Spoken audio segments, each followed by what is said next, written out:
નમસ્કાર.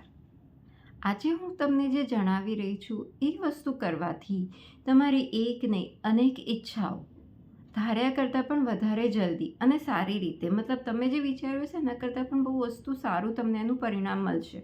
તમારે કરવાનું શું છે? રાત્રે સૂતા પહેલાં એક પેન અને પેપર લો અને લખો, હું ખૂબ ખુશ છું, હું ખૂબ ભાગ્યશાળી છું, મારી દરેક શુભ ઈચ્છાઓ પૂરી થઈ રહી છે. Thank you, thank you, thank you universe, ક્યાં તો thank you, thank you, thank you ભગવાન.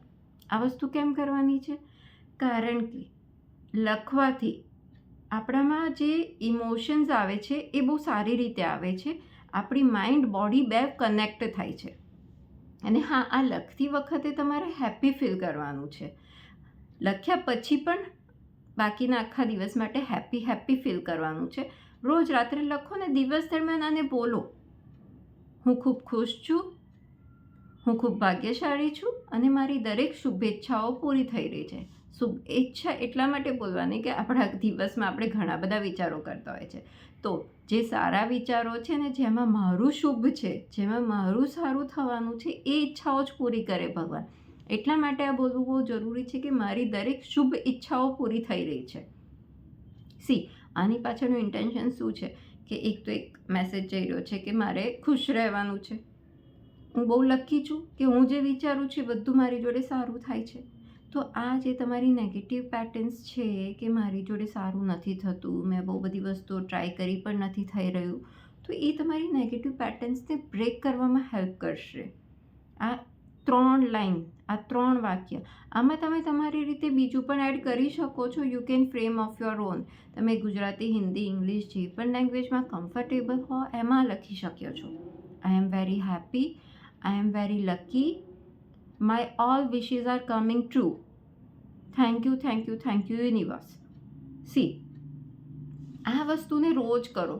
રાત્રે સૂતી વખતે લખો, સવારે ઉઠીને બી લખો અને આખા દિવસ દરમિયાન બોલો. એટલે તમને પણ યાદ રહેશે કે મારે ખુશ રહેવાનું છું અને હું એકદમ લકી છું, હું ભાગ્યશાળી છું કે મારી જોડે આ જીવનમાં જે પણ થઈ રહ્યું છે બહુ જ સારામાં સારું થઈ રહ્યું છે. આ વસ્તુ તમને તમારી લાઈફ ચેન્જ કરવામાં, માઇન્ડ શિફ્ટ કરવામાં, લાઈફ શું છે? માઇન્ડ છે. માઇન્ડ ચેન્જ થયું, માઇન્ડ શિફ્ટ થયું તો લાઈફ ચેન્જ થવાની જ છે.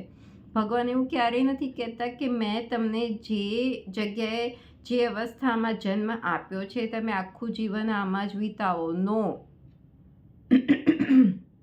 જન્મ આપ્યા પછી ભગવાને આપણને સરસ માઇન્ડ આપ્યું છે, પૂરેપૂરું આપણા પર છોડ્યું છે કે તમે તમારું જીવન કેવી રીતે જીવવા માંગો છો અને કયા લેવલ સુધી જવા માંગો છો. તો આ વસ્તુ કરીને જુઓ અને આપના અનુભવો મારી સાથે શેર કરો. આશા રાખું છું આ વિડીયોથી આપને પ્રેરણા મળી હશે. વિડીયો પસંદ આવ્યો હોય તો વિડીયોને લાઈક કરજો અને ચેનલને સબસ્ક્રાઈબ કરજો. ફરી મળીશું નેક્સ્ટ વિડીયોમાં.